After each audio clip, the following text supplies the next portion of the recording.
Niger Nerds. Hello and welcome to Ninja's Kicking Out podcast. This is episode 255 and we have a full house here today. Red, how are you doing? I'm fine. You doing good. Thank you. Wait, why are you I was ready. I was ready. You said I was like, many comebacks, but that's wow.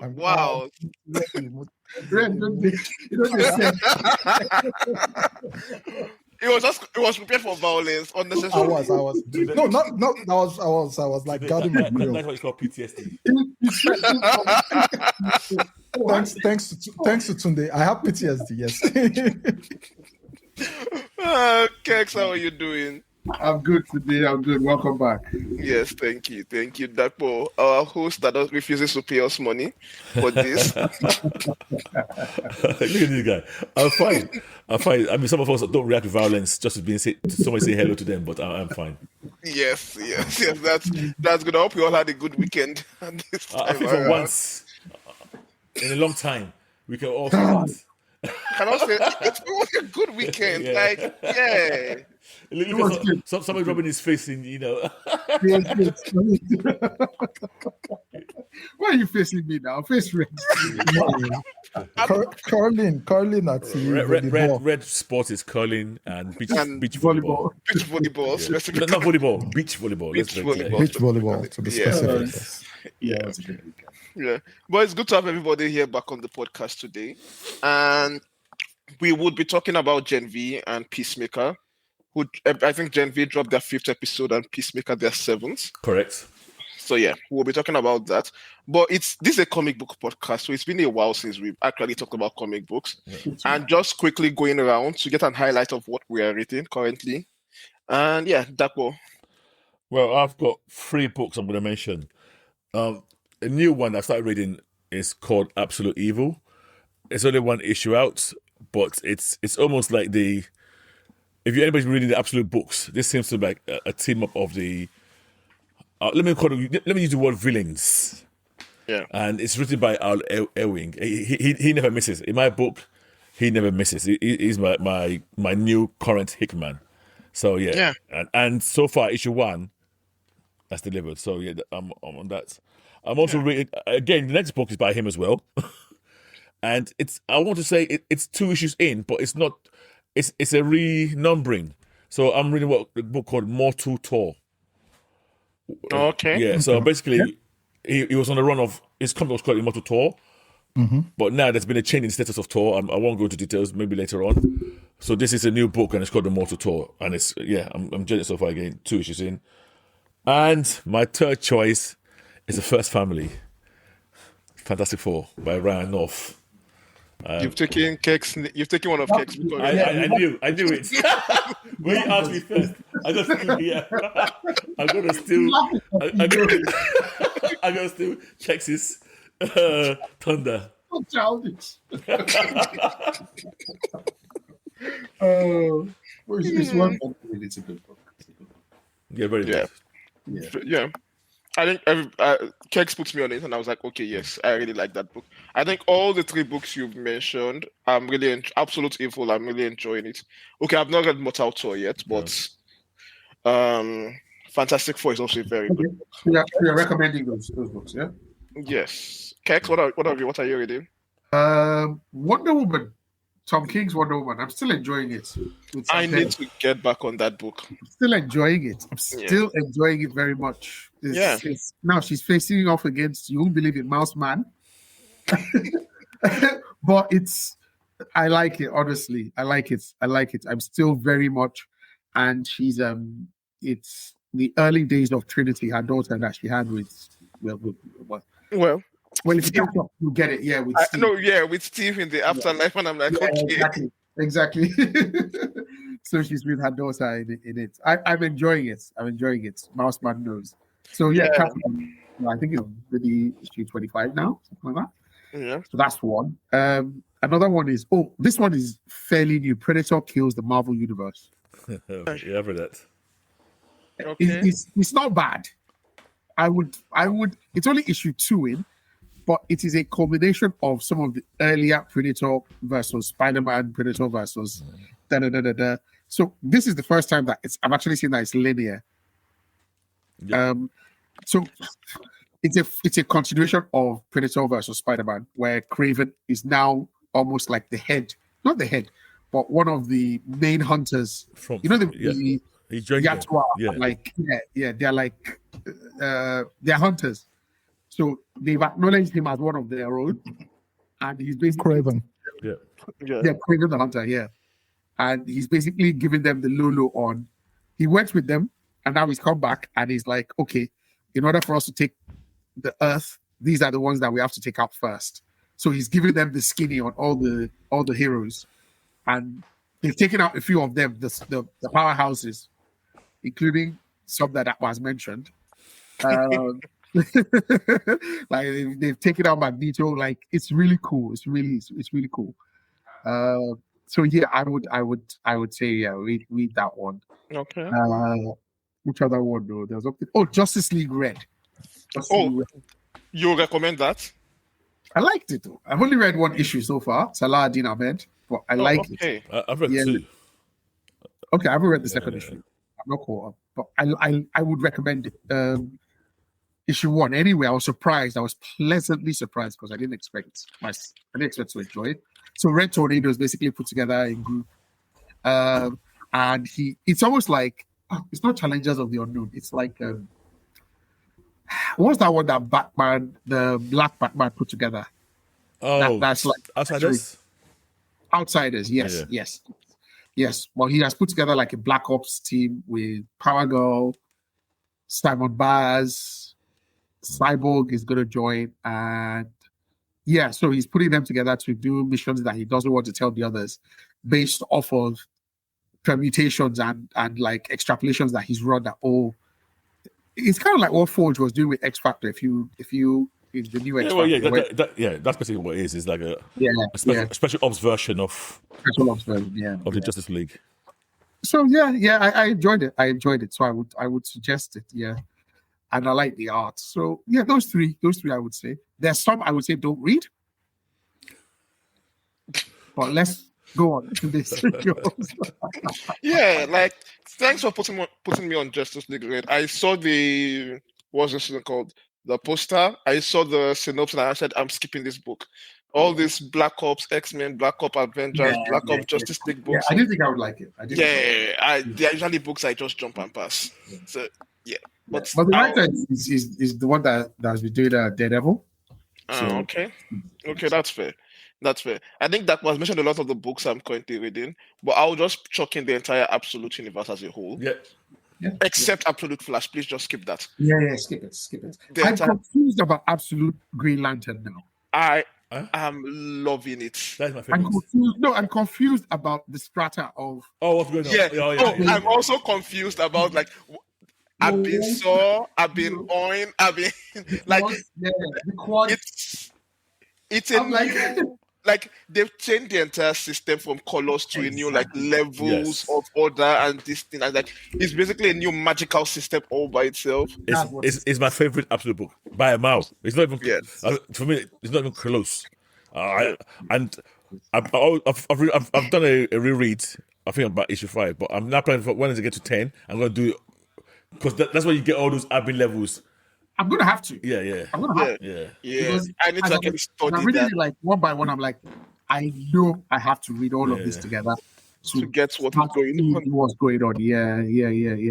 But I do like the different strata of the core. I don't know. It almost feels like, what do they call like a Shaolin it's almost like ranks. Like, ranks. But it's like ranks, but there's also some differences in terms of the color, like exactly. One and versus the, and I'm like, okay, what does this gold was and the after knowledge, and when I saw Kilowog, I was like, that fight between Kilowog, Arisu, and the rest of them, like that showed us the speed. I'm like, okay, you guys are. Or even Tomare. Tomare was like, whoa. I'm like, wow, that's a cool. That's a cool concept. So that and the Absolute World, that's Absolute Green Lantern, Absolute Superman. I'm really enjoying that. Absolute Wonder Woman, Absolute Batman. Yeah. Like, this is what the Ultimate Universe should have been in terms of Exactly. because yes, because they're basically doing the same thing. One character changes the entire world, and how does that play out? Yeah. So, but this is just better executed. So that's one. I would also recommend Lazarus Falling. I think this is the final arc of the Lazarus books, and it's been surprisingly consistent. Yes. We've gotten 4 issues in, so I think they've written all the issues ahead of time before they started releasing it now. So good. Yeah. So we have 4 issues in, and it's been delivering already. Like, I'm enjoying getting back into that particular world and seeing how it's going. You've mentioned the last book I want to talk about. That was Wonder Woman. So I will just chuck in New Gods. So you like Wonder Woman as well? Yeah, but I've not caught up with it. It's a book I want to catch up with. So I'm really enjoying Wonder Woman. Like, it's a book that I think would benefit if I'm going to binge this particular arc. It's one of those arcs that I think that, okay, in future, when I'm recommending arcs of Wonder Woman, I would recommend like the new 52 arc, and I recommend this particular arc that, you don't need to read anything else, just read this particular. I really like it. I really like it. And I like the depiction of her. I get the sense, I get the hope, and I get the power at the same time. She's not abrasive. She's not gra. You know, she's like, look, I love you, but I'll kick your ass. Don't think I will. You know, like there's just a way that she's very calm in the way she handles things. Yeah. Tom King nails the characterization of this particular Wonder Woman down here.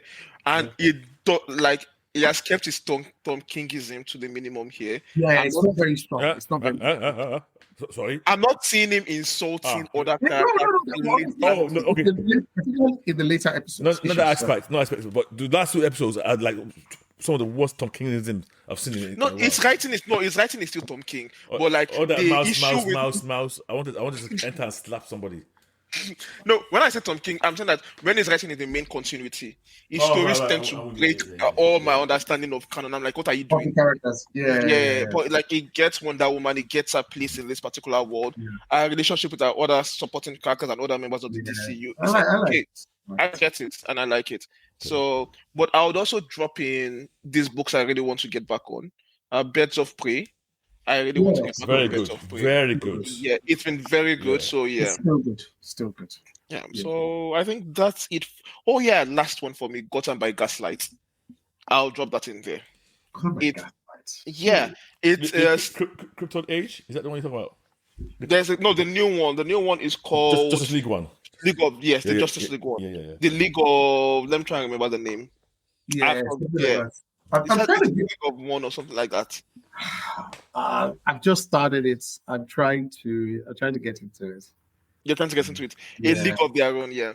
I like the first one, the Kryptonian Age, a lot because it's like it felt so different, so new. Yeah. And the different concepts we're playing with. I enjoyed it. So I would give the League of Their Own a read. But yeah, these are the books I'm currently enjoying. And we've said once we are done with TV shows, we'll get back to discussing some of these please in detail. Because the new Batman. The new Batman, the new Batman as well.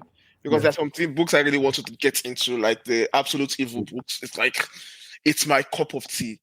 Like the evil League of Villains there is everything I've been complaining the Justice League in the main universe is.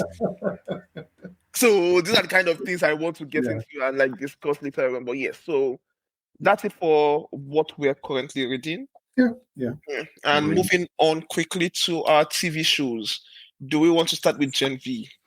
No, let's start do with Peacemaker. Okay. I have an hour. Okay. I have a hard start. Okay. Sorry. Okay, so Peacemaker episode 7. This is the penultimate episode of Peacemaker. And yeah, this is the one. Finally, the show is getting into high gear. Lots of things are happening at the same time. So the last episode we had was when Peacemaker is revealed to be what's this person called? Emilia. Emilia walks into Emilia walks into Arcot as they are trying to exit the Argos facility. The father, Augie, captures Economos and learns all the truth because Economos really cannot take any torture at all. He spills all the beans, and then Kit is chasing what's her name? Adebayo. Adebayo. Yeah. Who is running away cartoonishly from every white folk in This the was quite cartoonish. yeah. And I'm like, wait, are you like they will catch you now? Like how fast are you running? Yeah. Well, So that's well, not to be that guy, but when I was watching that, a trope came to my mind: the black person being fast. Yeah, but You're not gonna get me in trouble. You're not gonna get me in trouble No. today. No. No. Wait, you had a whole village of white people who could catch her, and she's not even like the most, the most athletic. No, I honestly I took it as a Scooby Doo type. Chase, yeah. Well, yeah, Chase. it's like Real Roadrunner-ish. Beep, beep. Yeah. Exactly. Yeah. Exactly. Because like you have a legit superhero in that world, Kid chasing her on foot, and he could not catch. I'm like, okay. Yeah. And she just ran back. She just ran like into And to be honest, why did he get out of his car? Why did you get in the car? Like, Yes. you have people coming from in front of her to go. They will run sideways to her back to continue to Exactly. Like, he will run from her front to her back. and then join the crowd chasing her. I'm like, okay, I get it. So that entire chasing was very cartoonish in its execution. Yeah, and then this episode it ends with Judo Master saving her by killing a bunch of people in a pool. Yeah. And I'm like, God damn, these guys are monsters. I'm like, I was supposed to be fine because they are Nazis, but no. So here's where I got. So do you know how to feel about that? Because I'm like, so is Judo Bastard not actually a good guy? He's not. He's not a good guy. He's a bad guy. I think a lot of us get into the characters, and we forget what these characters actually are. He's not a good guy. To me, there's very few good guys in the show. Yeah, but he works for others. Yeah, but he's an asshole. He's a contractor. No. They call him. He was arrested him. Yes. They arrested him last season, and that's why he's an assassin now. He's a hired killer. Yeah. But beyond that, he also he's been in that house and he's seen the history of that universe. No. He's also a minority. He knows there are no white people there, so he had no qualms. It doesn't matter. So you No, I'm not justifying Exactly. it. I'm just saying. I'm not justifying it. So everybody in that world is a racist. Of course not. He doesn't care. That's his mind. Yeah. Everybody chasing that. He said that I'll just because they're chasing you, I'll kill them. No. If there's kids there, he will kill them. No, but if they caught him too, they would chase him too if they saw him. Oh yeah, of course, yeah. Of course. So it's kill or be killed. No, but I'm fine with him being a monster. To me, you haven't tried to give him a noble reason for doing it. The guy He would doesn't have a noble reason. No. If he was in this noble world, reason. if he was But in our kill or world, be he killed. would do the same thing. No, he didn't have to do anything. Yeah. Technically, he didn't have. He said, "Oh, I thought it was unfair. Let me kill all these people." He didn't have to do anything. He was not in danger. He came and go, he's not because he doesn't even like Adebayo. Doesn't like any one of them. No. See, he did it to save Adebayo, regardless. He did it Because to it's the save same Adebayo. world. Yeah, he did, but he said, "I only did it because I thought it was unfair." It's not. It's no noble act. It's Yeah. no, it's not a noble act. Yeah, Nobody said it's a yeah, noble yeah. act. Yeah, but He did it to save somebody, but it's like if a psychopath saves you, he's still a psychopath. He doesn't. exactly. It doesn't change the fact that he's a It psychopath. probably killed for his own reason. Yeah, I mean, this is the guy that was proud of. This is the highest number of people. I think that if we're more happy about that than anything else. Yeah, The count That is- of people he killed. yeah. So it's like it's just a reminder that the people we are following, they are all monsters in their own Yeah, way. and I want to circle back to this Yeah, towards at the end. because the statement that guy made that I want to circle back.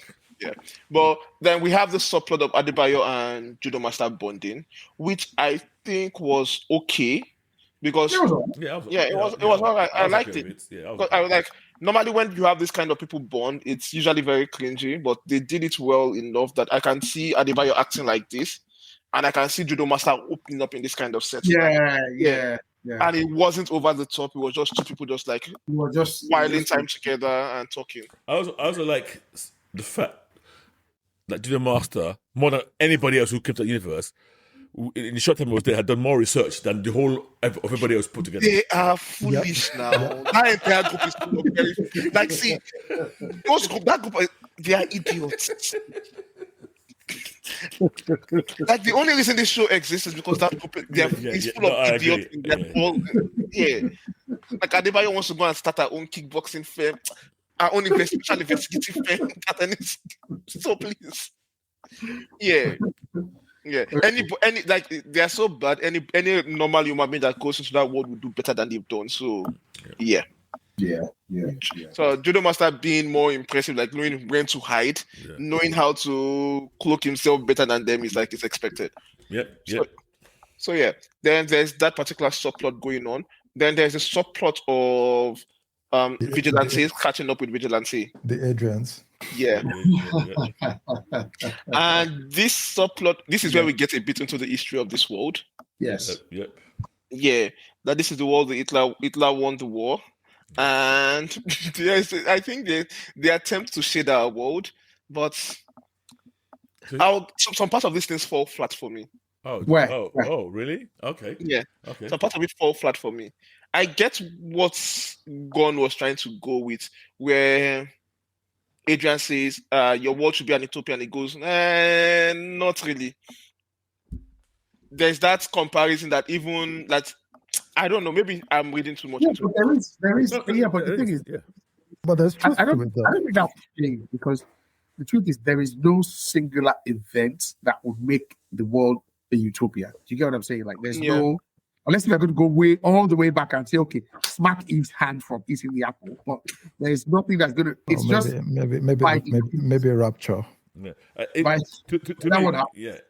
It happened. You missed it. It already happened. We missed it. So that perfect universe is somewhere. You guys are, and we are in hell. Well, yeah. So I didn't really see it that way. I 100% agree with it. Like, I'm totally on board with that whole thing he said. I think it's totally, in a way, kind of paralleled what me and you were discussing the week before. We can get into it when we get to that bit. Okay. So yeah, they talk a bit about the new universe, the differences between their universe and this. And yeah, Nazis won. All the blacks are rounded, all the minorities are rounded up somewhere. In some camp somewhere. We don't know yet. We don't quite know yet, right? Yeah. We don't know yet. Yeah. I don't think we will go. We're probably not. We are not going to know more about that here. They are rounded up in some camp somewhere. The whites have their own fairy tale dreamland, blah, blah, blah. And then they move on to rescue. Or am I missing anything in their conversation?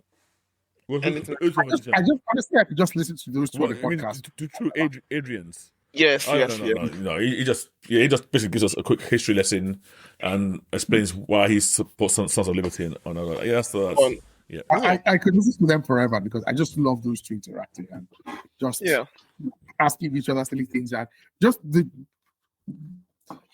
you know general facts? You know our facts. I just like those two together.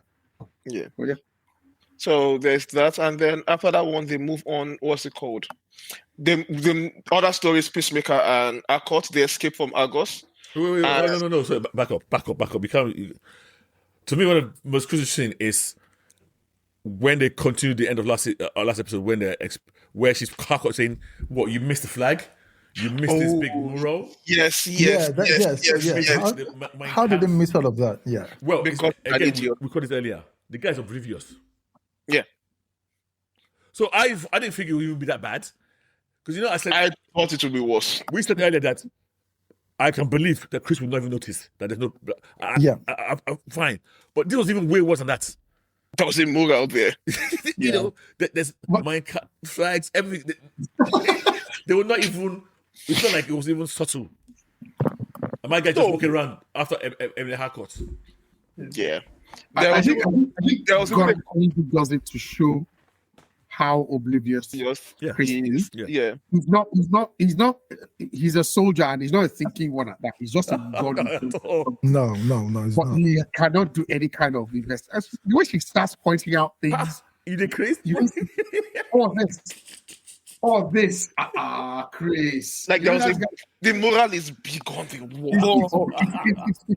How can you miss that?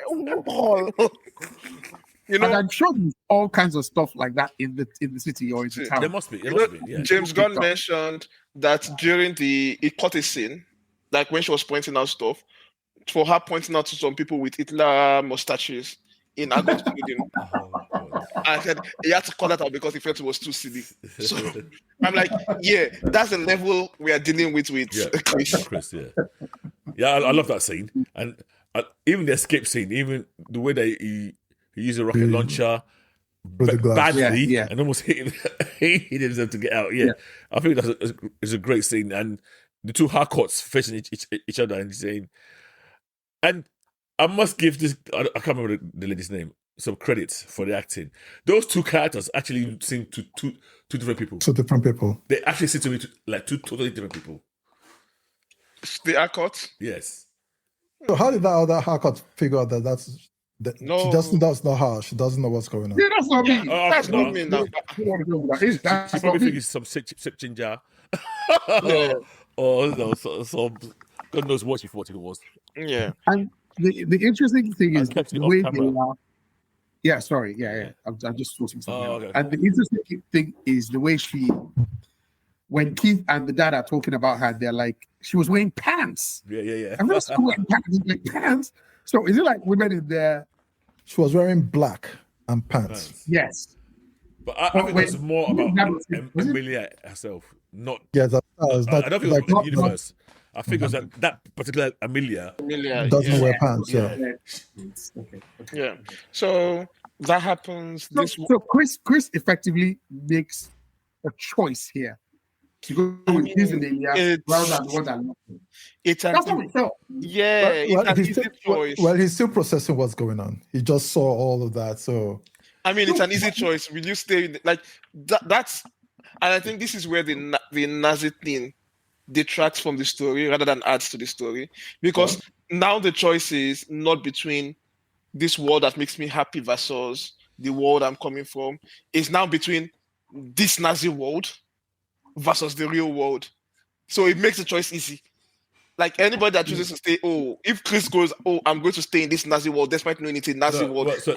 I actually think, I'm not being honest, not being funny. I actually think at that point when with both of those Harcourts in front of him, he realized that no, this is what I want, i.e. the black. Yeah. I think if he felt he wanted the other one, Chris will stay there. Nazi world or not. I think that's what happened. Especially that brief reconnection he had with his Harcourt in the interrogation room. In that interrogation room. That integration room, and where she kind of opened up a little. Opened up a bit, and I'm fucked up. Yeah, I'm a fucked up person. Yeah. I said, I don't care. So I think that was the same way. Okay. Okay, I can see that. But for me, I'm like, okay, I get you have this emotional connection with this Harcourt, with the world you have, with the Harcourt in your world, but the choice now becomes less of a choice and more like an obvious choice. Yeah. Because if you had made the other choice and he realizes it's the Nazi world, I'm like, so let me ask you the question that I asked you last week. Yeah. Would you stay in a world like that? No, I'm a black person. No. I mean, in a Wakanda. Yeah. If you say Wakanda, yes. Not just a Wakanda, but a Wakanda that pays you, that favors you. Yeah, and the whites are in camps. Yeah, these are camps. No, I'm saying in camps. Let's make it. You are rich in that world. You are a millionaire. The whites are in camps. You have this like, yes. Yeah. That's a difficult. Is that a trick? Exactly. Is that a trick? Is that a trick question? That's the point exactly. People. When we look at it in a almost stand back from it, the choices are obvious. But when you look at it deeply, they're not. They're the same choices we're making in this world. If I'm being honest. Okay, no. So if it's that world without all the baggage of the choices Chris has made earlier, meaning he has not killed himself. Yeah. Okay, let's and so that's a very important point. To me, even at that point, even though he didn't know it, he had no more choice anyway. He had no choice. Yes. I've been against Chris since he came to this world. I'm like, guy, what are you doing? This is and to me, this also plays into when we get to the end scene. I want to analyze the whole statement he made because I've got very strong thoughts about him, the character, Chris himself. Yeah. So it's like, okay, let's leave. Like, okay, so he makes the choice. He goes with Akot. Yep. They escape together. They are surrounded by police. His father and his brother. They figure things out, interrogating Economos. Yep. And they come to rescue. Honestly, that's not interrogation. They're just asking the question. That's not interrogation means the person was under threat. It just stabbed him through the.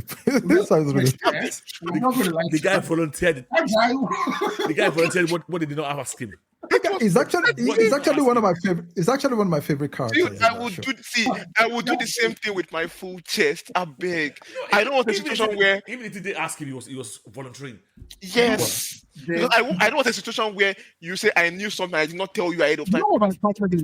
You know what my problem is? Why did you even go? I would just say, guys, Peer pressure. So the peer pressure you to go. You don't get liver. Yeah, but you go. You can't go. Castle everywhere. Say, he did not need to say that he killed. The when they came in, he pretended as if he didn't know them. Such an idiot. Actually, Economos is the most relatable person in the entire TV show. It's very like this. It's weird. For me, last season, Vigilante was by far my favorite character. Yes. Economist this season has to be had some of the best scenes. Yes. Yes. Absolutely. And it just cracks me up. Look at this guy.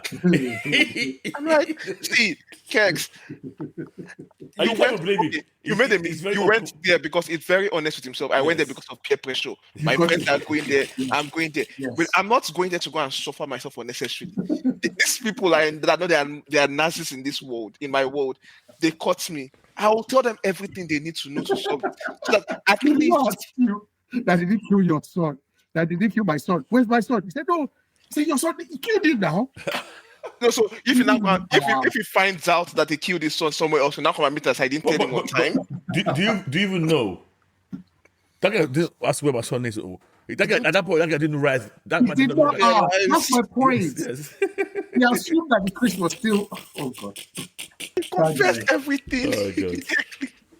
I'm like, I'm a cooperative prisoner, please. Yeah. So I get it. So they find out everything about that, and they go rescue Peacemaker and Harcourt from there, and they bring them back to the house. And by killing all the cops. That part was like, no, because I guess they don't want them to find out. For him, it's like, I don't want them to find out I have an interdimensional portal in my house. Mm-hmm. Yeah. So in a way, he's protecting himself. A few things were established for me in that scene. Well, sorry, a few things I had to sort of that. Okay, one, these guys, as much as they're loved, they're actually breaking some rules that they know that they'll be in trouble for. Yeah. One. Yes. Two, it seems either they're very callous or the cops are very bad. Because the way the guy said, "Oh no, don't worry about those cops," you know, they're very. I don't know what those cops have been doing, and I can't. What could they actually do? Your whole town of white people. So I don't really get. I think that was a throwaway. Nah, I think they're just callous. Yeah, I think so. I think they're just callous. Because it's the same way. It's the same way when it became a decision between him and his son. And so yeah, said, no, I'm going to murk these people. Because it's the same way they killed the Sons of Liberty. It's the same way they killed the cops. Like the same lack of feeling. Like there's no difference in how they handled both situations. So I think if anybody gets in their way, they're quite willing just to become, deadly. Because it threw me off these so-called good guys and heroes. It's always like, I thought they were genuine good guys. Like they're on the side of old school heroes. Yeah. I know that they killed Sons of Liberty, but those are considered terrorists in that one. Yeah, I mean, they just maintain status quo. Whoever tries to break it. Yeah. They are good guys the same way the Suicide Squad were good guys. Like you give them a bunch of guns and they go do stuff. So it's like the way Peacemaker was a good guy in the main world, in our world. That's the same way they are good guys there. No, if Peacemaker is not a good guy. A bit closer to. Peacemaker has done good things. He's not a good guy. Yeah, that's my point. They're more like Punisher. Yeah. So they're all forced to do good things. They're all forced to. None of them are really good guys. No, Peacemaker wasn't forced to. He volunteered willingly for that. Yeah, true. Yeah, but he's a soldier. To me, Peacemaker's more like a soldier. Yeah, but Frank doesn't kill cops. Oh yeah, no. I agree.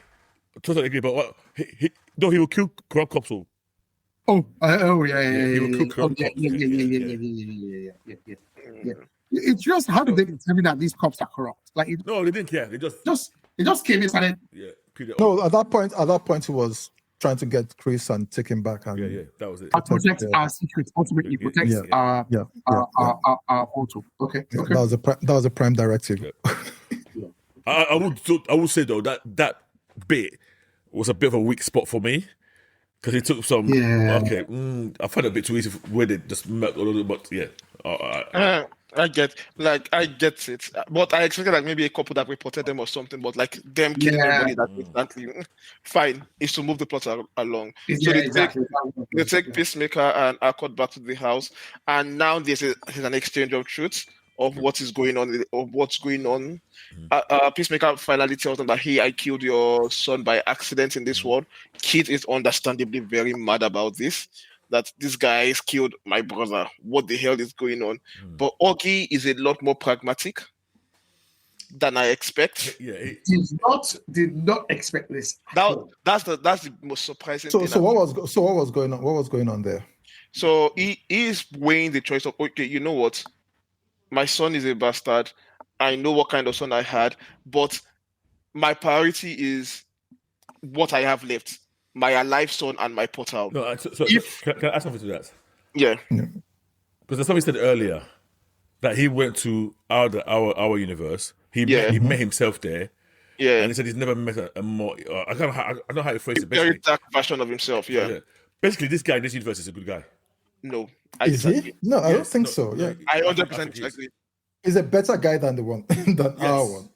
He's a better guy than our universe guy. Yeah. But he's not a good guy. He's not a good guy. I think he's still a good guy. He's not a good guy, man. In terms of compared to Keith, compared to almost everybody in that is your own universe, he seems to be. I don't like. I don't like that's hair. I try to say people. This guy just killed. This guy just wiped out a whole platoon of cops. Okay, let's get into Augie. Okay. This universe Augie, and why I don't think he's a good guy.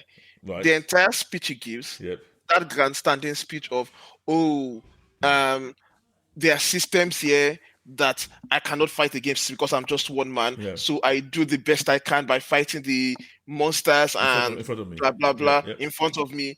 And at first I was listening to this speech, I was like, okay, this makes sense. I get what you're saying. Like, I'm in my world, I'm not going out to fight against evil. I just do what I can do in my day to day. Then I realized that this guy is one of the strongest superheroes in that world right now. He's actively going out to go and fight crime. Is he? That's what. Well, as far as we know. He's basically doing what Superman did in their world. He's one of the most beloved characters in that world. He's actively stopping the Sons of Liberties. Yeah, and there is nowhere he has shown any any actions to support the oppression in his world at all, that is active in his world currently. And I'm like, guy, your entire speech is because what you said straight away. Because I'm not showing it to you doesn't mean you're not doing anything.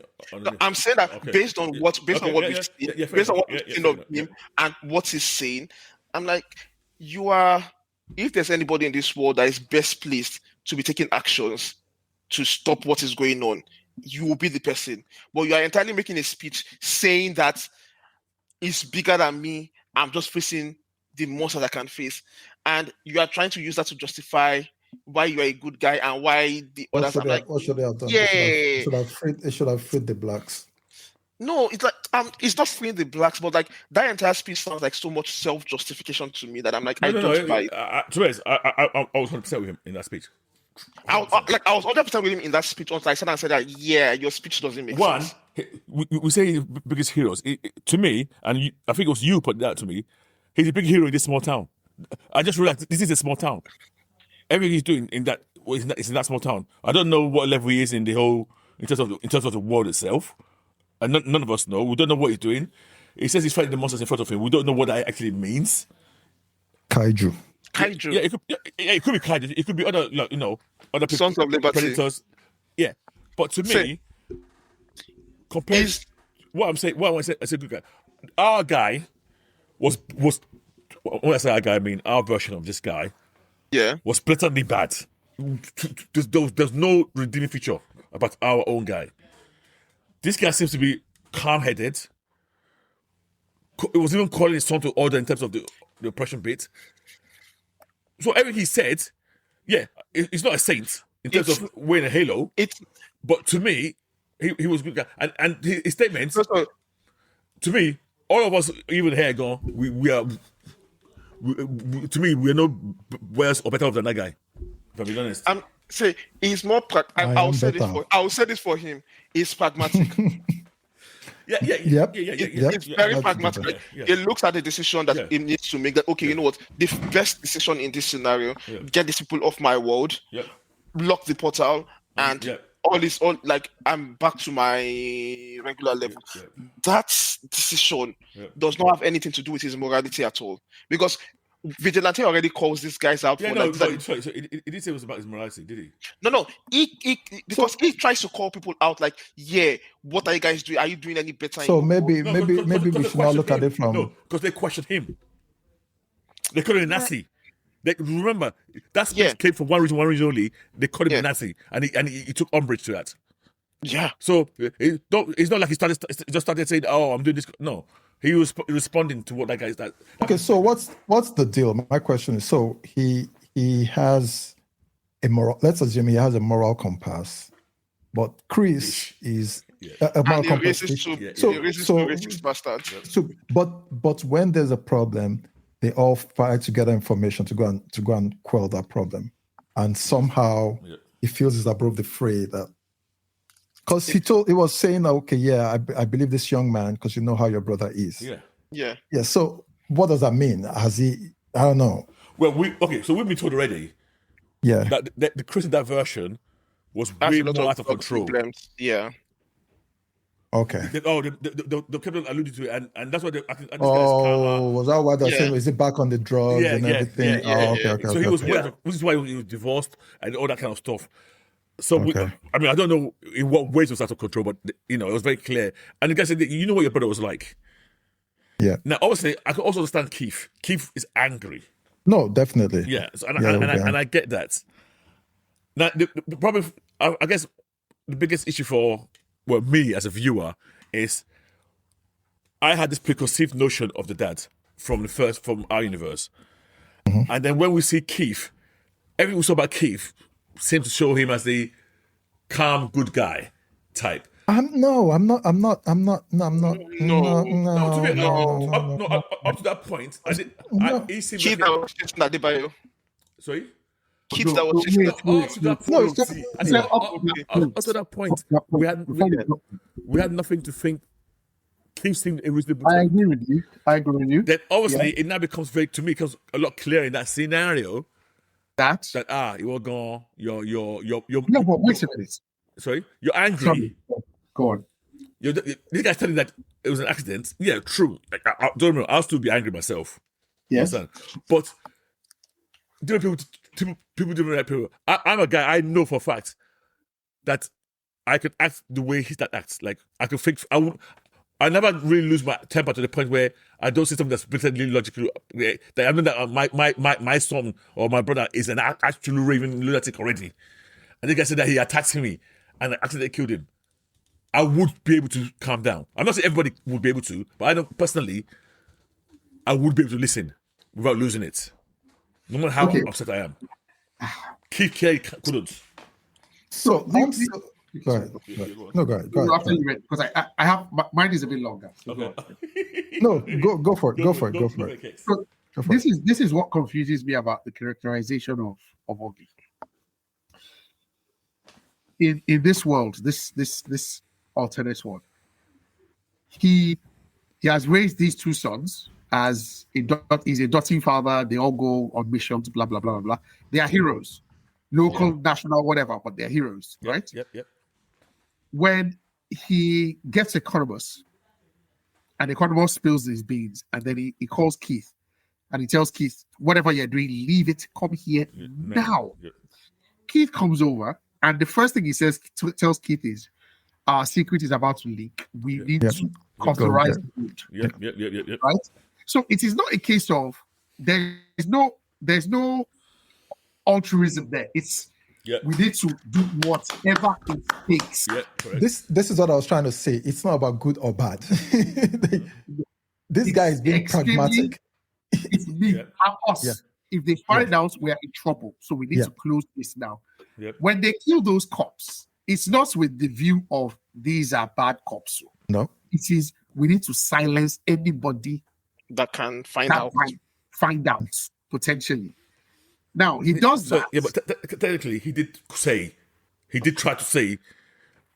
I mean, we don't have to believe him, but he tried to say, no, don't crack those cops. He said, going back to that to see. Oh yeah, sorry. That's self-justification. That's a lie. Yeah, possibly. Yeah, possibly. So I believe he's using that as part of his persona. I'm a good man. I'm not buying it. I didn't buy it. I didn't buy that speech. 16 or so cops, and you're saying they are all the cops here. They are all bad guys. I don't buy him at all. Even Gotham has one or two good cops. He wasted those. There's no way he could have. And he said it almost flippantly, like the cops here, bad guys.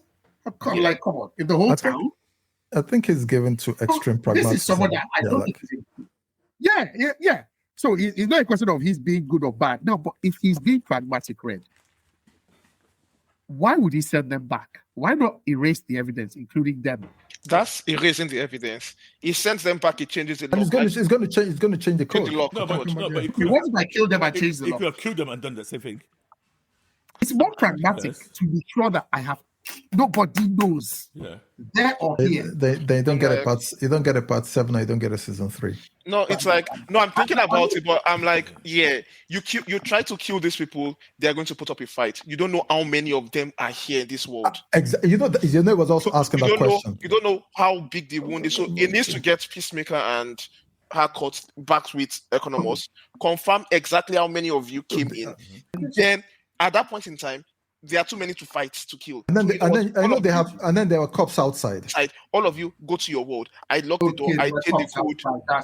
There were cops outside. Yeah. So because you already told them there was nobody there. Okay. Yeah. That's okay. So it makes like it's the most part. So it was trying to delay. So it was like, how many of you are left? Because yes, I need to get all of you out of here. Yeah. Now, technically, it could have killed those people. Jump them out that thing, turn it off, and wait for the rest to come. But there was a part. But he doesn't know where they are. If I can't figure it out, I need to get you to contact them to come back here. There was a power dynamic also between himself and the police guy. And the police guy was flexing some kind of power that I can go and get. So it looks like there's still a bigger authority that they are all afraid of. Because I can go back and go and get. I can go and come back with that cop had beef with him. To be fair, it's the same cop from the season 1, the butterfly cop. Yeah. But no, they made some statements to know that there's some history. Now, I assume that what Tudo said, that the history was probably the whole butterfly thing happens in their world as well. I know. I mean, I just thought that because Same cop. I just said maybe that was what. Maybe in their world, they're the ones who sorted it out. This whole it felt like hero worship to me. It felt like the guy was like a big fan. So big fan. Oh man, we have to return your house. No, I felt that was like big fan. I know you. To me, that was the damage was that I know you are more than me in terms of levels. Yeah. So okay. I can't really force myself in, but I'm feeling that there's something dodgy going on, and that could be feeling you kill people, But it didn't feel. Okay, I understand that because I thought there was a bit of hero worship there, like Okay. Well, yeah. Well, I think that entire speech Ogie gives, I don't buy it at all. It sounded like self-justification. No, I bought it totally. Yeah, and with the steering hero music going on, for me, it was either one of two things. Either the writers don't realize how much this guy sounds deluded, or it was intentionally sounding deluded from this guy. I don't disagree. I felt he was not self-delusional, but he was trying to paint himself as In a being positive- more, yeah. being more white than, you know, I mean, I'll tell you what, that thing to me was James Gunn speaking. no, being more white. Exactly. To me, that speech there was James Gunn speaking, saying, See, you guys are talking, your word has equal evils. So don't be... Yeah, Dapo, go on. Yeah, sorry. 100% agree with you on that. And that is my Yeah, biggest yeah, problem. John was trying to That send is a my message, that's my biggest problem with that particular scene. Is that it felt like James Gunn speaking, Oh, it was. and I did not buy it. It was. I'm like, He was trying to it's like, proselytize. this is his thesis for the show. That you can look at this guy as evil, but how much good are you actually doing in your own capacity? Yeah, agreed. Yeah, blah blah blah. And at first I actually bought it, but after thinking about it, like, I don't buy. I would like to why don't you buy it? No, forget the speech. Why don't you buy that fact that there's no difference between that world and this world? I don't buy. They're not black people roaming the streets. We don't have kiddies here in this world. And wait, sorry, we have kiddies right now. That one please. It's not the same thing. No, that was not the same. It's not the same. It's not the same. parallel. Wait, it's not the same thing because you are not living in. You're used to this world. Yeah, there's some level of injustice in this world that are beyond. Let's take one example, the most basic example, and to be honest, in a kind of way, they were talking about this. Yeah, there's a whole country that's a concentration camp. They're being murks. Dapo, yes. And we are here doing podcasts talking about this. Is Dapo, to me, Dapo, that is this. What we have in this world is absolutely terrible. Exactly. What they have in that world has been going on systematically for 70, 80, almost 100 years now. Germany. Sorry. And according to that world, like what is going on? What is going on in this world? That's the example I gave you. I'm saying that started the same period that was started. Don't make it difference. It's on the global level, so much so that immediately one black person got out. Like imagine everybody went crazy. Out of seemingly normal. German Nazi won the war. Exactly. That example you're giving. No, wait. No. It's horrific, but it's not the same. That example you just gave. That world, that country. Because you're not in that world. We lived in a world. We lived in a world with slavery for years. People or other people who were alive then, they didn't see that it was that bad. It's when people get freedom, then people say, "Oh yeah." To me, they're not. Still the same. No, it's who won. It's who no, won. No. Who writes history.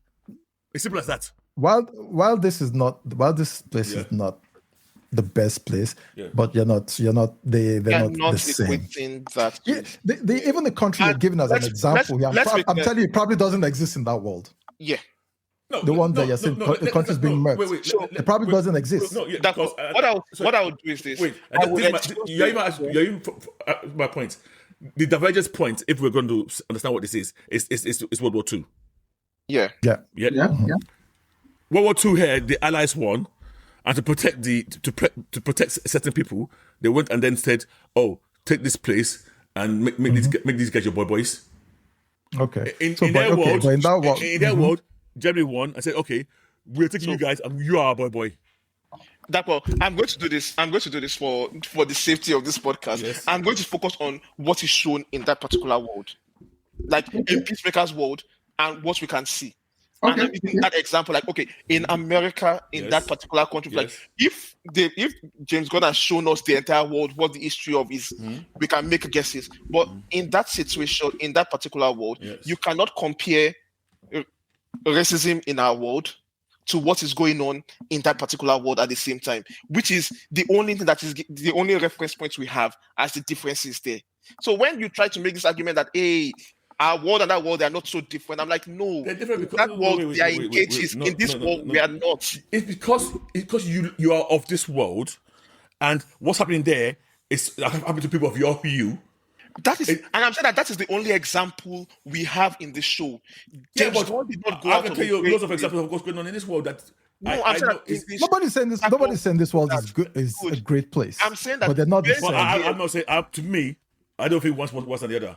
I'm saying that based on the example, we always like to think ours is better. This is I think this is what's It's happening not- here. That I'm saying that based on the example, You've seen that word for 2 seconds. Yes, that is the only And you example made- we have. I've seen enough. That's the only example we Okay, have. one is not better. One is not better than the other. Which one would you rather be in?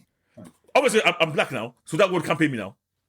So- And to be honest, hopefully, in that word, I won't even be in America. You are making You understand? Yeah. I won't be in America. I'll be in Africa, hopefully. So The at problem least, we here, are doing- at least here you can exist. Yeah, but that's not my point. That's because I'm black. That's the No, point. but okay, that's the point. That's the point. So again, this is a I don't like that word because I know for a the fact word that should not. No. The word should not be only better for a certain group. So We're here's saying the as a- thing, as a- I'm saying that in that Yeah. particular world, there is only one reference point we have, yeah, and it's that particular example. yes, Racism. The Nazis have won America specifically, correct, yes, and James Gunn specifically did not go into other atrocities in the world to see how different it is. of course So not. Yeah. what I can only compare against that world is okay in America today, versus in America that small town in that particular country in that particular world, and that is the only comparison I can make. I'm saying that you cannot tell me that. No, I agree, but then, but you can't then. And this is what happens all the time. We then take that one little thing and we expand it to make a conclusion about the whole world. I'm saying that I'm just talking about those particular examples. I'm not expanding anything here. Just those two examples. No, but we're talking about which is a better world. Yeah, based on what we've seen. For those two, like if I'm to choose the small town in Evergreen in Peacemaker's world, Well, of course you can't choose it because you're black. That's not possible. versus I'm saying if anybody, not just black people. Chris would have chosen that place. Yeah. Sorry, one Keck second. is a madman Keck now. said he was going to choose it last week. So please don't even go with that. One sec. Yeah. Yeah. So there is. Sorry, I'm just going to say this and then please. Yeah. There is obviously injustice in our world as well. Yep. I don't think a person of any nationality or persuasion will be walking and they'll be like, look, a black or a brown or an Arab, and they everybody walk will out. go crazy and start chasing you. I think I agree that it was a hyperbolic. So in terms of a It's not whole, gonna happen again. I agree in terms of a whole country. But what you just said happens, but it's only because people in power are not like that. That happens. People say a black and chase them, but they'll do it on the cover of night or the cover of their crew. That's The only reason here is the culture that won is a culture that obviously thinks. So it's acceptable. Yeah. So somebody has to do something in the cover of night because it's not widely acceptable. For them to do it in the cover of night is not widely acceptable. That's not widely acceptable. That means it's better. That's the relativity there. No, because you're picking one example of injustice. We haven't talked about. Because it's the one that we almost impacts us most directly. We haven't Because talked that's about. what is we haven't being talked shown. about Oggy killing, vigilante killing Oggy. Yeah, I loved Yes. it. I loved it. Absolutely love it. You know what? I loved it, but to me also, Yeah. it rings a key note for me about because Chris screams out one thing about what is wrong with us or something like that. It's what is wrong with him. And I said, I agree. I said, you are the problem. That is your friend. That is your friend. That's your best friend. That's your best friend. I never use his best friend, but Yeah, all the circumstances that led to this It's point, your fault 100%. in a way, it's down to you. Yes. yeah. I agree. Like, there's no difference. Yeah. So I told her, you are the fuck up. Like, when he's blaming himself, I'm like, I'm right here with you, man. I blame you as well. Yeah. So, Okay, so the cops hear the screams and shouts, and then and they break in. I think they busted, right? Yeah. And vigilante show themselves. I really like that whole. Action sequence. Yeah, I liked it when he did the spin kick and then kicked the door closed. I thought that was cool. Yeah. And then we have the scene of Akot about to kill it. I love that for her. Like, I was like, someone is Me finally too. I thought that was taking accountability. That scene was on point. Because yes, this guy was going to be a problem, or is going to be a problem. Yes. Yeah. I like somebody's finally thinking. This is what somebody. Yes. I like that it was because she could not have do it. That's why they didn't do it. Not because of As any. messed up as Harcourt is, she's the one who almost consistently did thinking in this episode. She knew what was going on. earlier than almost everybody else, apart from, I guess, maybe Judah Basra. And she made, at that point, she made the decision that, nah, this is messed up. I need to remove this guy. So he doesn't, because clearly that guy's going to come after you. Yeah, clearly. Yeah, exactly. You know, exactly. I can see that being the season 3 thing. I mean, they can just change the locks on their door, but they won't change it because they're idiots. But that's a different. Yeah, but I think that guy is being. Yeah, but you could, but you know storytelling now. You find a way. Is he set up to be a big bad or a? Or he will die in the end of this episode 10. Oh, you think so? Oh, you think so? Oh, I just assume we won't see him till like season 3 or 4. That was my assumption. Or even probably one of the Superman films or something like that. Okay. Yeah, possibly. Yeah. I don't know. Okay, we'll see how that plays out. Chris comes back to the world, hands over the gizmo to Argus. Yeah. And just taking it. Okay. Yeah. And that's basically it. Argus reveals they have a grand plan that this guy has been trying to pursue. What's his name? Flag, yeah. Oh, and we also have the scene with one of, I think, was it this episode? Yeah. The guy from Superman, the movie. The guy with glasses. Yeah. The one that Lex Luthor sends them to. Yeah. Okay. Because I was going to ask if we knew that guy. Oh yeah, we did. It's one of James Gunn's friends. It's one that Mr. Terrific pushed his face away now. Oh, that was really funny. I'm that damn Mr. Terrific. Yeah, that was it. Yeah. Wait, I can help you. No. In a way, you know, we laughed when I was going to say. I said, it's cheaper to hire this guy than to hire Lex Luthor. Yeah, like why did you just hire this guy? Yeah. That's I like seeing Lex Luthor. Yeah. I thought he brought a really big touch of class. Oh no, he did. But God knows how much he got for that little scene. Yeah. So they couldn't use him too much times. now. Yeah, but that's good. I'll be ready to rate this one. Yeah. Sorry, before we read this, First question. can we? I think as Red signed off. Yes. Okay. I want he did to. Sorry. Yeah. Oh yeah, he did. So okay.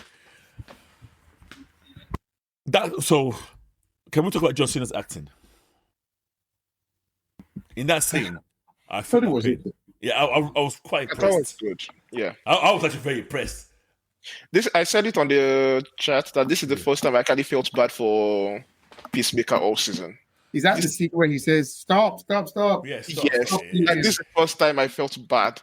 Like, wow, I feel bad for Peacemaker. I felt bad for him for 2 minutes. And then literally my brain came back to senses. I said, no, it's your fault now. Everything that's happened here is down to you. Yeah. You're not happy with life. You make stupid decisions. You don't even think. You just act. The people you're calling your best friends, they're killers and psychopaths. Yes. And you bring them into all these volatile situations. I like There's no wonder there's chaos around you. Yeah. You know why I like this? Yep. It's killers and psychopaths facing consequences for their actions. It's not like other James Gunn's fair, like Guardians of the Galaxy, where they're all laughing and having a good time. Okay, so here's my question to you. Yeah. I'm worried and I fear that Gunn, in this part, does not see it as Chris's fault. Yeah. You know that thing when in a TV show, the hero is blaming themselves for everything bad that has happened. And you are like, yeah, it's not really your fault. You're taking on too much. Yes. I think that's what's going on here. It reminds me of the ending of WandaVision, where Monica Rambeau goes, "It's not your fault." Oh God! don't remind me of that whole. You know what? That's a very good comparison. That did it way worse because it was very blatantly said it out loud. Yeah. So that was way worse. But yeah, I've got a sticky feeling, element of they're going to start trying to try. I know nothing else is not your fault. No, it's 100% your fault. Yeah, I wish they would have him take accountability for this. Well, I fucked up. I made all these mistakes. Right, and I'm learning from it. You know the episodes have been like half an hour each. Yeah. Do you know how long the next episode is? It's the longest episode I heard. 52 minutes. Yeah. But there's a lot happening. Oh, what's it? Yes. there's a lot happening in that episode from the preview.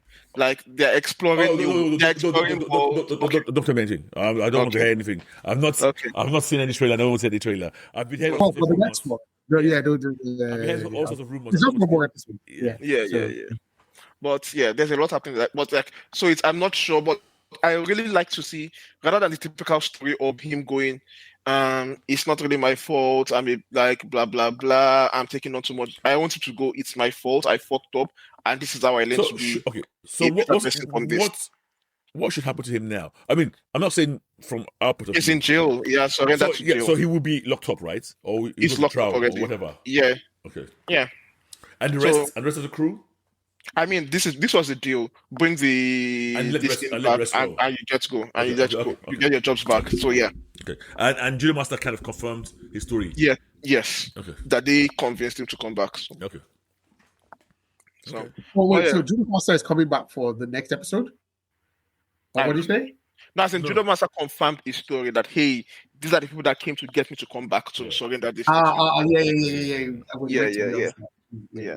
So I'm like, I really like that he's surrendering himself. I really want to see the consequences on him for all the decisions he has made, and it's not just moving away as it's not really your fault. You're not a bad person. You didn't make these mistakes. You're still a good person. Blah blah blah. Nah, I want James Gunn to. I'm not sure how James Gunn can do it. Yeah, to be fair though, I wouldn't be so hard on him.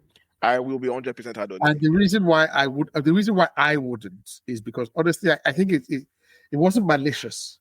Like it was a case of it wasn't. He lost his direction. He was just through carelessness. Don't get me wrong. It was manslaughter, but it wasn't murder. So that's what I'll say. He finished.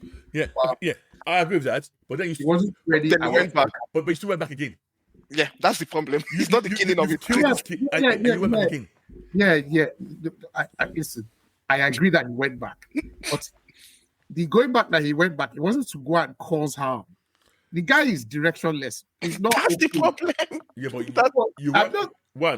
you dispose of that guy's body, and then you went back to replace him, to step inside his shoes, to live his life and just sleep with his babe, sleep with his woman. The guy, no, please.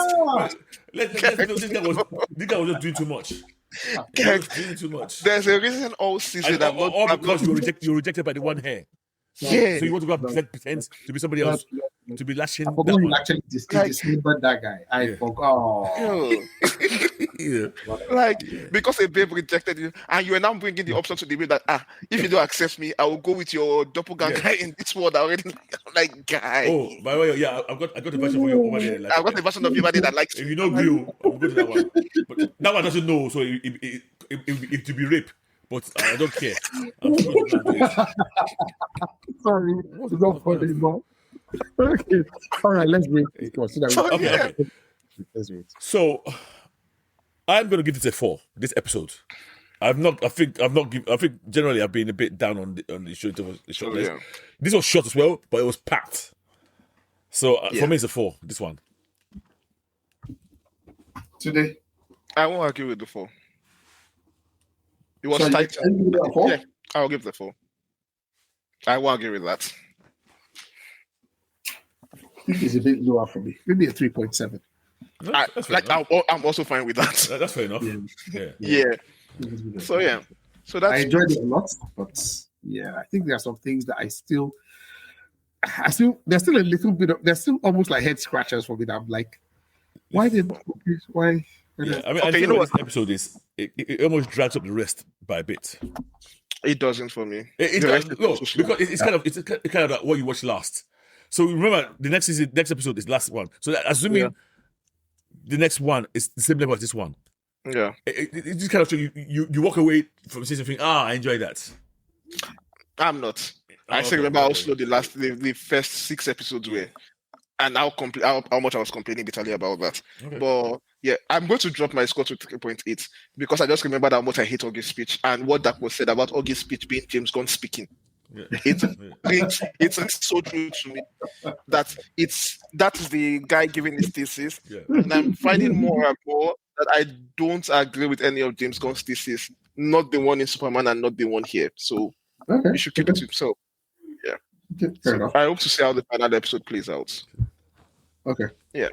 Should we check out the boys now? Gen V. Gen I P. was gonna say, which are you in future? What are you watching? Yeah, Gen V. Gen V. And I'm bored already. Yeah. I can give a well. Okay, go on. Yeah.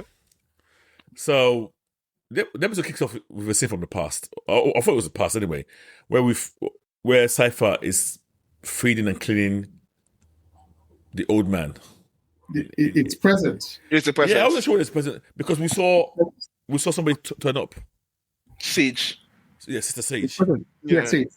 So I was I see. I wasn't sure what they tried to tell us before it was past or not. But anyway, so Sage comes up and we let to know that. Sorry to interrupt you. Yes, I'm go. really sorry. I don't like her. That's what Kex is going to. I actually like her now. No. It wasn't that. It wasn't that. Oh, it wasn't? Okay, I'm It sorry. wasn't. It was what made me laugh was the way you said it. No, it wasn't that. I wish the directors of this of the boys JLB, they matured a little bit. Like, Oh yeah, no, they're not. you are cleaning up an old man or Yeah. an invalid. You don't need to show the poop. You don't need to Oh show the guy. yeah. They really sorry. They show lots of dicks in these shows. It's Like, their identity. The boys, they show men's butts. They don't show women.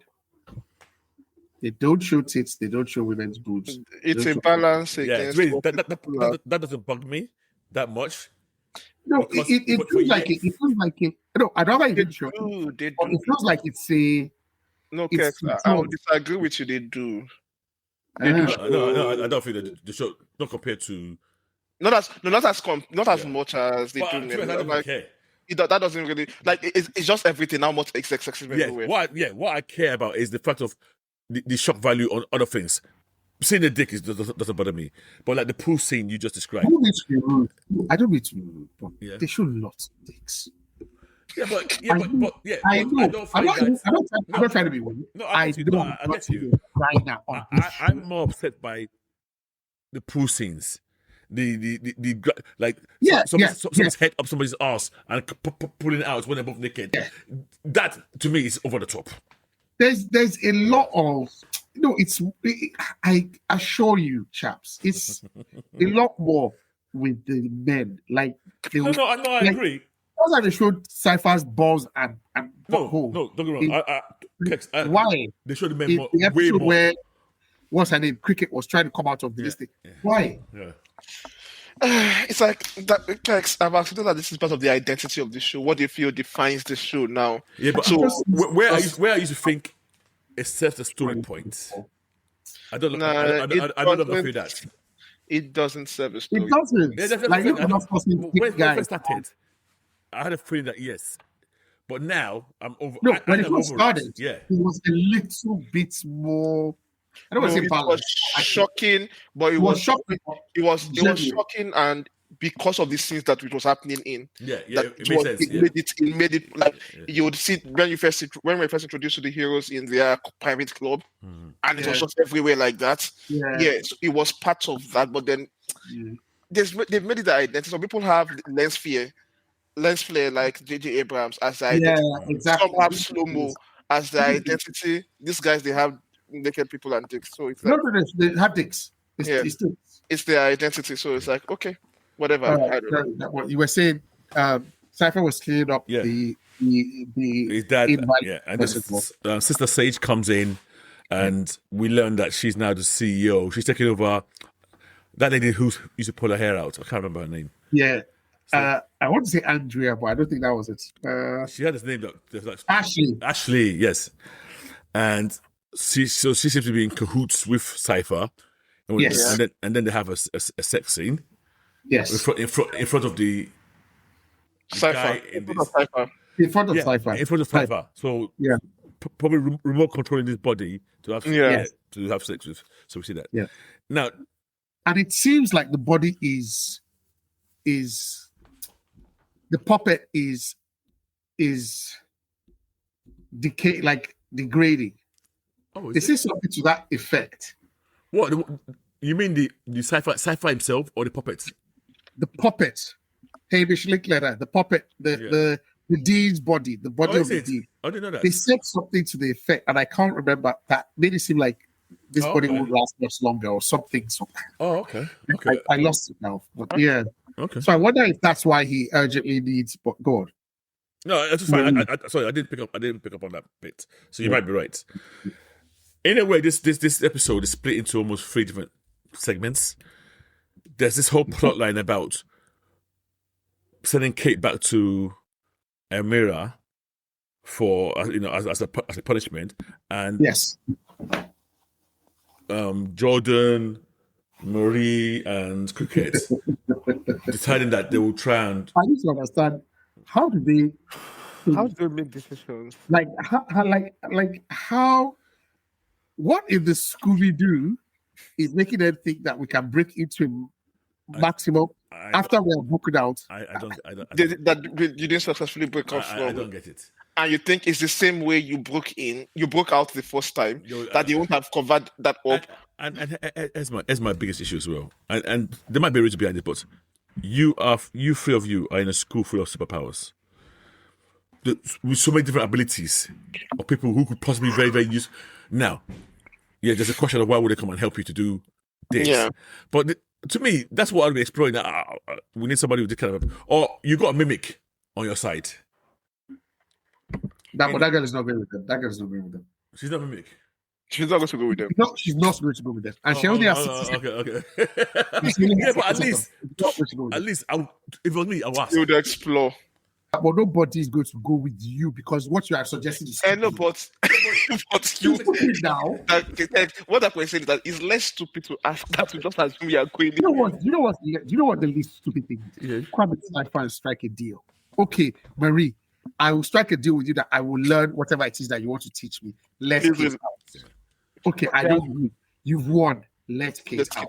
Like, that doesn't make sense. How can you break out and then go where? The entire premise. You break out, take it out. Yeah, fine. What's the plan? You come back to school. You broke that out. You come back to school.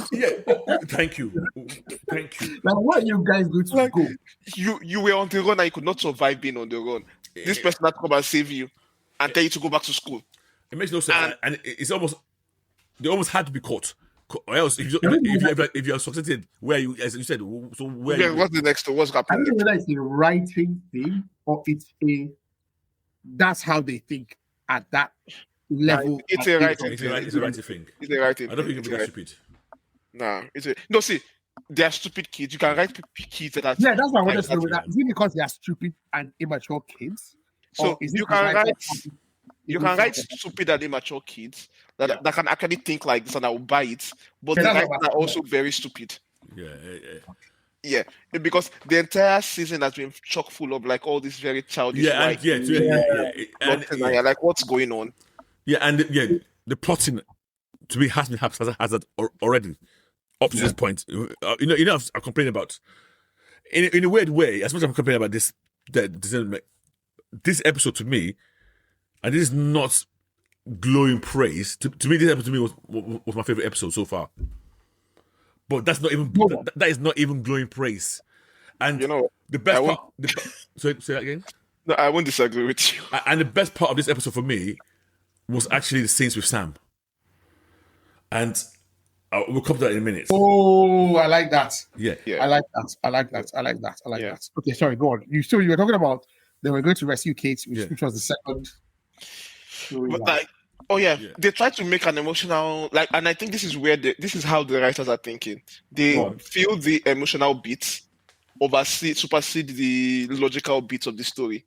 So it's like the emotional story of we are going out of our way to rescue somebody that would not rescue us because we know how bad that situation is. I'm trying to redeem myself from I've been in this situation, I escaped, but now I've grown as a person. So they are trying to have that emotional arc, of these characters going back to the hellhole they've escaped and bringing people out of that, even if it's their enemy, because as bad as the bad past, nobody should be in that situation because they've been in it. So it's like they are having that emotional story, but how they are getting them makes no sense. Actually, they did ask Sam. And Sam said no. Yeah, Sam said no. Yeah. Yeah, they asked him. They asked him and he said no. I'm not doing it. They get called. Yeah. Yeah. That doesn't make sense. Yeah. It doesn't make sense. So it's like they are so focused on how people are feeling and how people are going emotionally and what's their response emotionally to the story that is happening around them, that it doesn't really matter what is happening around them. I mean, you could have just gone to sci-fi and just struck it in. Like, how do you think you're going to rescue this? Then you are having characters not having. They didn't make a deal. A deal was on table. Yeah. Come back to training. Then you are having characters losing their agency. Yeah. And submitting themselves to the man rather than going out of their way to be powerful youths. We had a scene between Cypher and Polaris. Is that his name? Yeah, and I'm like, this is just dumb.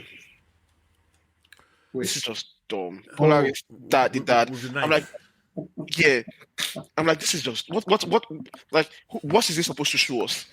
So I take it that Polaris was trying to get some information from Cypher about how his son died or something. Yeah. Because why don't you ask me what you really want to know? Yeah. Like, and to me, that scene stank off. Would it be great if we have Cypher and Andrew's dad in a tense scene? So it's almost like that scene, somebody conjured that scene and then took that scene and squashed it somehow into the plot. Yeah. To me, I don't think it was. Won't this show how cool and collected Cypher is? How much of a badass Cypher is that he can stab because he can stab himself, not feel the pain because that's not his real body. As much as I enjoyed Andre's acting in that scene, I thought the scene itself just did not ring true. And it did not do anything for Cypher. It did not do for as a character. Yeah. And then Cypher is going on and on that, oh yeah, I see you are trying to find out about me, blah blah blah. You've asked everywhere. Well, get the fuck out of here. Your megalomania is very boring. It feels that, and it's the same problem I have with Sister Sage all through The Boys. Yes, it feels like a dumb person idea of what a smart person thinks. Yes. That's very, very true about The Boys. Yeah. Okay, so they try to rescue Kate. It's a trap. They fail. They get locked up. They failed. Mm-hmm. They fail. They get locked up, and those collars that they put on their neck, it's not to inhibit their powers, right? It's just to restrain them. See, that's why I got confused. I'm not sure. I think it dampens their powers to some degree. Yeah. I think it's to inhibit their powers. Yeah, it does. But Kex is all right. I don't think it's totally negated to zero. It's almost like you can struggle against it, and depending on how powerful you are, because there's sometimes they had it on and they were able to sometimes show a bit of their power, just not that much. Yeah. I mean, so I was confused either as to the level of. Kate could still use her. It was before they collared her completely. She corrupted. No. She still touched the guard, and asked him to give her his keys, and then he stabbed himself in the eye. So that was before they collared her. Yeah, that before. Yeah, and even when you color it, she was colored. Yeah, but that color, even when you do that, I think you have to change color. Yeah, it wasn't on. I think it wasn't on. I think she had in that moment. She did that. Okay. Yeah. So I'm like, but I was so bored about the entire thing, to be honest. Yeah. Anyway, let's get rid of the J part. So they get captured. Now you're captured. Now you have to, whether you want to train or not is now by force. And now there are certain scenarios where so Cypher also got her sister. The sister she's been before. Yes. That's what Sister Sage came to give Cypher. Yeah. Okay. Sister Sage came to me, Cypher, I have a present for you to help you with I totally forgot about that. You're right. So that was a present. Right. Yeah. And then to prove how powerful she is, they killed the sister? That's what it looks like. It looks like they slit her throat. And then she has to heal her. Like, Heal her. okay, okay, that's a big bet. And that's Yeah. a big Well, bet. it's a big bet. It's a big bet for her. Do they really care if she died or not? I mean, for No, Sci-Fi. The goal is to have her on your side. but I thought that was a huge True. gamble. of- Yeah. Yeah, So that was that's like a huge. Yeah, you could have killed Jordan. You could have killed any of the other friends. True. I'm like, yeah. No. You know going what? to the sister. I agree. It's bad writing. Because you don't go straight to your biggest card. Yeah, you don't play your biggest. Yeah.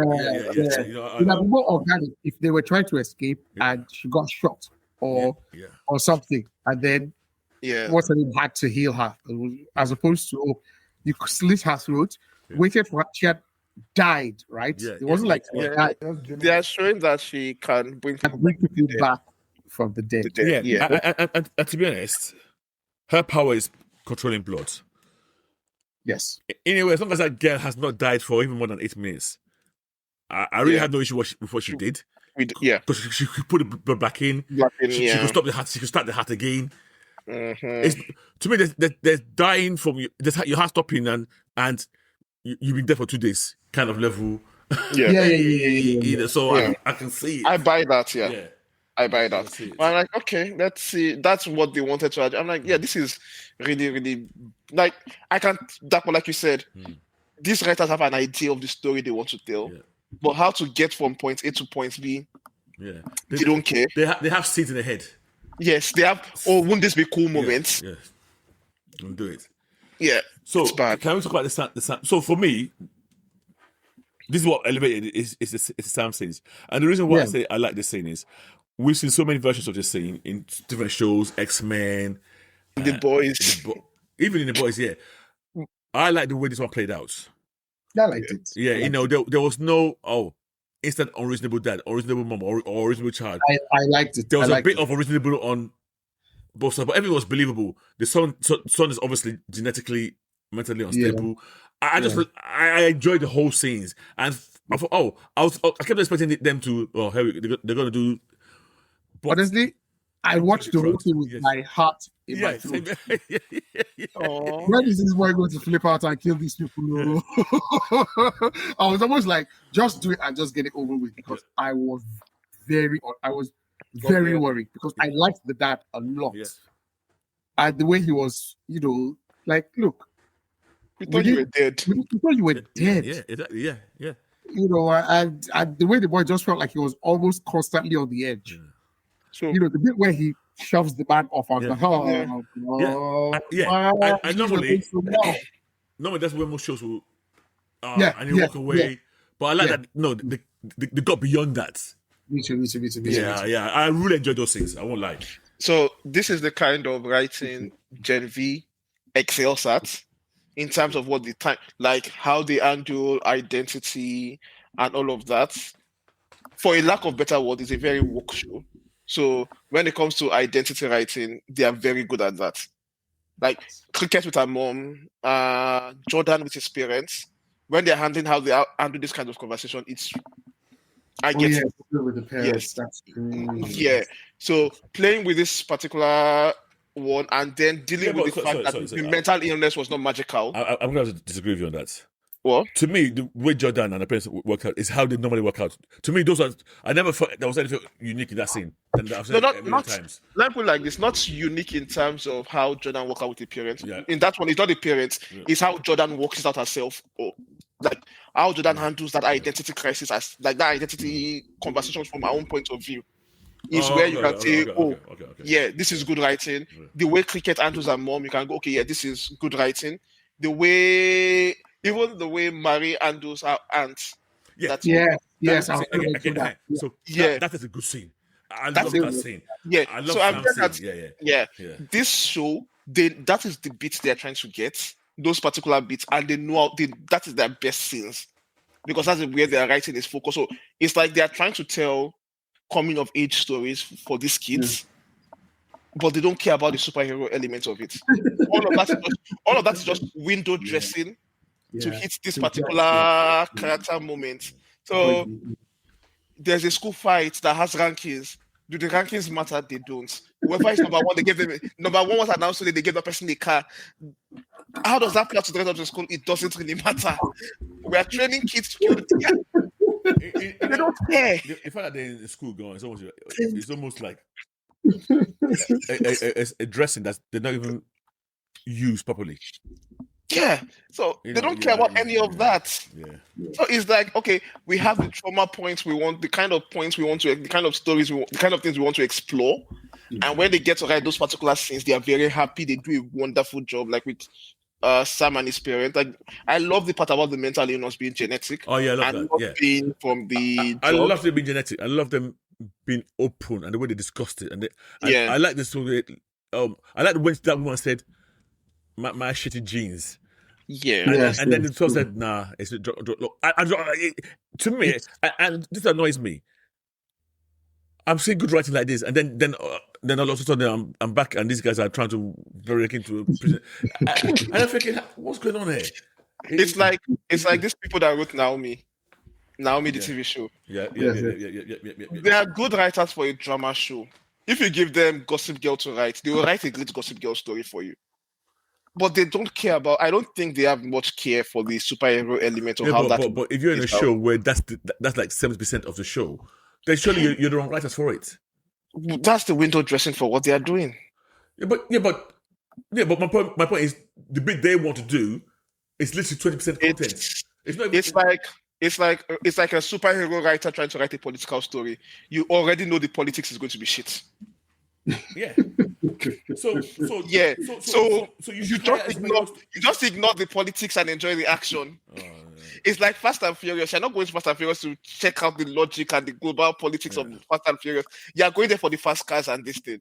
That's what they care about. The dressing, they don't care. We are the ones that care about the superhero element of the particular. No, it's not a superhero element. It's a coherent story. Because the superpowers is a dressing. Yeah. And they give us dressing. But from point A to B, why show these people what they're planning and they're reasoning? And please, yes, we know they're kids, but they're not special they're needs. Not, they have special needs at this point. Well, between them and the 11th kids, I'm not even sure which more special needs. Yeah, true. You know what? Yeah. They're just incompetent 11th Street kids, and that is saying something. That as incompetent as 11th Street kids are, these ones are worse than them. These ones have no sense. Wait, have we ever seen? We must have. Maybe it's because what you're saying today now. Now all of a sudden I'm thinking, actually, have we ever seen any competent, bunch of young heroes or heroes TV show where they were competent? Runaways. I don't want to. I think the Runaways were good though. I was going to say that I don't think the Runaways were bad. I think they were way better. Honestly, I don't even look at that were bad. Oh, that was good though. That's a good show. Yeah, that was good. Yeah. That's to be honest, talking about that, I remember had great writing and some great bars as well. Very, very good show. Yeah, that's true. Okay, the actors that they picked, very good show. Yeah. That's true, actually. That's very true. Okay. Is there anything else that we want to say about this? Not from me. Yeah, I don't think I have anything else. I think I've covered every. And it's weird. Just to show the difference between the shows. With Peacemaker, I don't have to make any notes. Especially that last episode, I didn't make any notes at all. This one I had to write notes because I know that by the time I get to the podcast, I will forget everything. The show is it genuinely feels like homework watching JNP. Like if not for this podcast, I will always be watching this show past this point, like past the last 2 episodes. I really won't. I'm done. So it's we can rate this, mate. Yeah, let's rate it today. We did drop our ratings for Marvel Zombies last week. So let's rate this weekend. Then we'll rate Marvel. Because I finally finished it. I only watched the first episode. Oh, okay. Gen V 2.9 out of 5 stars. Oh wow. Okay. That cool. Yeah.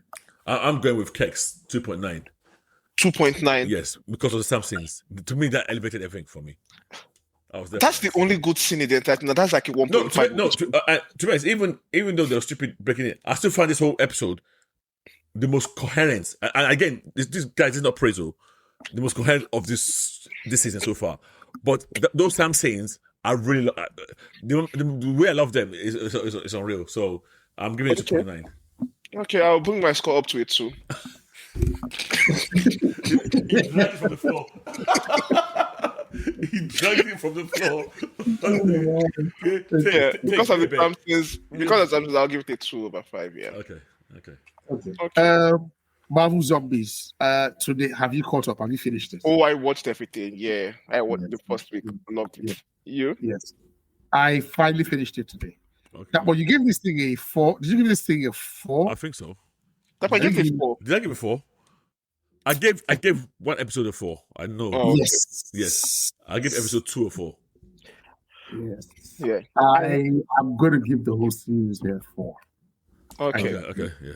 And that episode 2, the frantic and chaotic nature of that first 2 minutes, 3 minutes. I want to watch it. I want to watch it again. I was like, this is what a zombie apocalypse will That feel is the like. best scene of the whole season. What is going on? There's a giant walking here. What is going on? There were people on fire running around like, it was what? chaotic in capital letters. And the dad choosing to sacrifice himself for his son at the end. Yeah. Honestly, I like you soft-hearted. Yeah. That was my favorite episode. That was my favorite. Episode. I like them all. I liked today. Let me just quickly go through. Okay. The Wakanda episode where Black Panther was running on all fours like a panther. And I love that whole fight with Thanos and Wakanda Forever and hitting into the vibranium reactor. Yeah.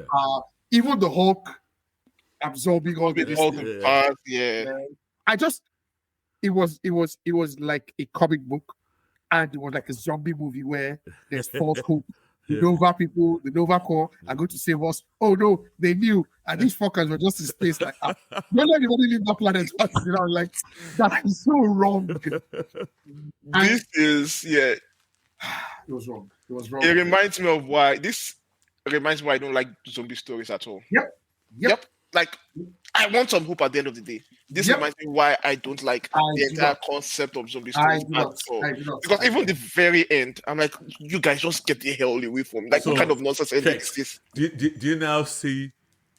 I understand what you meant about that final episode. When I went, and then when I was talking about the comments always end like this, and then it's like switch went on my head. Like, oh crap, that's what they did here. I don't like it at all. Why? Like, I want give me a win. Give me a win. I beg. Give me a win. Like, I can't suffer through all these episodes and still come out like feeling like all is lost. I'm generally an optimistic person, so I don't like zombies. But I loved this 4 episodes, and I think 4 episodes was perfect. None of them was boring. Moon Knight, Blade Knight was amazing with his deep voice and his the value of the lost cause, Icarus versus Miss Marvel Forever. Like Harrison gave him a directive and he's fighting because he's not a zombie. Harrison gave him a directive to keep her there, and he's going to be fighting her forever until he loses eventually. True. Or one of them runs out of juice. And I love the fact that it felt like a Kamala series. She was the main character. I love the amazing ways she used her powers. She would use it like a plow. When she put it in Namor's mouth and blew off his head, I was like, oh, nice. Yeah. I still don't get why, maybe you guys discussed, I don't get why this woman wanted her specifically. Yeah, I didn't get that. I just thought maybe it was because of her hope or something else. But I don't know. I don't know. I hated the way this person did that. Fuck that bitch. Fuck Scarlet Witch. Like she's the worst character. She's the worst. She's the fucking worst, man. I hate that movie so much. I can't watch Anne Elizabeth Olsen film again. I can't watch that one again.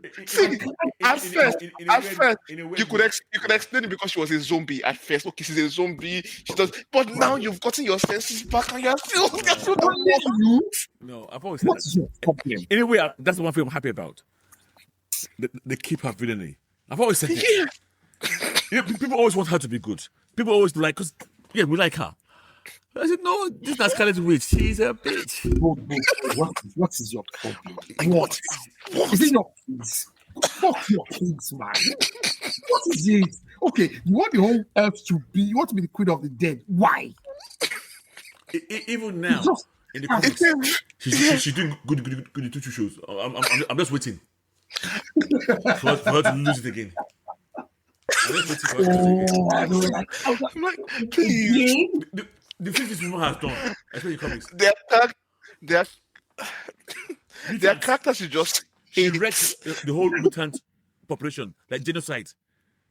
Multiple times. I don't know how many times now. I'm tired of her. I'm really tired of Scarlet comics. This is television. Punisher should go and take her out.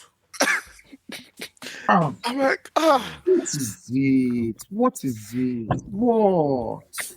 Yeah. What? But, Go on, just go to another realm and just go do whatever you want there. but I'm happy. I'm really happy she gained her senses because we needed a villain for this. Like, I like that we have a villain for this. I can actually hate because it's just nonsense. It's just nonsense. You went to corrupted the Asgardians, you made them into something. Also, you want to get off. Oh, what she did there was terrible. Yeah. Oh, it's terrible. She fed them. This is on their own now. On their own. Just because, like, live and let live. Kilo day. You've won. Like, and she does too much. She's too much. But yeah, I really, man, it's like, honestly, for me, 4.2. And I love Shang-Chi. I really like the way he and King T. Yeah. You know, the death that pained me the most is still, what's his name? Florence Pugh. Oh, no. Florence Pugh. Okay. That pained me. White. White Tiger. In the raft. In the raft, yeah. Oh, that raft was intense though. It was. That raft was intense. If you see the way my heart was beating when Damon was doing all this. Remember when he was pushing Miss Marvel's light? Yeah. And yeah. You see my heart was pounding. And now I have to rewatch it again. I was going to rewatch certain scenes, but now I think I'm going to watch the whole thing again. Because there are so many good scenes like that. Even when the mother of the widows, when she controlled all the zombies to turn to her side at the end, as the last stand, and they all turned to face her, and then what's her name again? Ayo was coming down, and I'm like, this show was like the writers they know how to write good moments, and they kept it short that we don't actually think too much about the plots, but and the action was good. It was very good. Yeah, I'm 4.2 for me. I loved this. I loved it.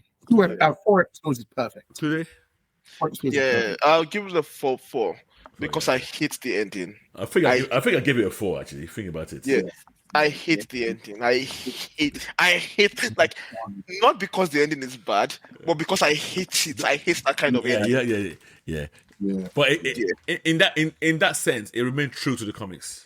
It's because the comics are also like that. Why they don't end up?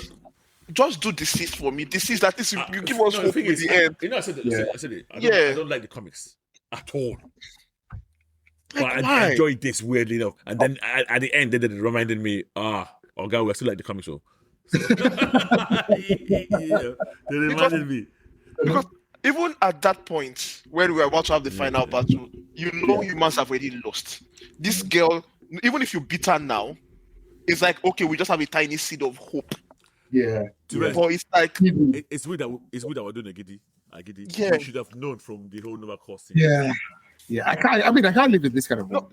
I'll have off myself since or join them. I can't be running around without the intro. the first, did you like the interplay between in the first episode between Ironheart I love them. I love Riri. them. and The champions.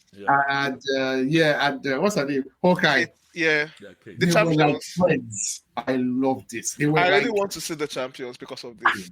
yeah. And I think I'll say this. Someone said this. This show should have come out like a year or 2 ago, 2 years ago, back when these characters were just getting introduced, and so we can build up on that phase because this feels like an Avengers movie for phase. Is it 5? I don't know. Yeah, I'm not this latest phase, the phase before I this. know what you mean. Yeah, that this feels like their Avengers movies because it was mostly the characters from that particular phase that were Oh, yeah. That's true. that were the So- spotlight of that was that. the Yeah. So what are the odds we see a live action version of this in Doomsday? Of this world. Yes. A brief glimpse. Oh. I just read that out there.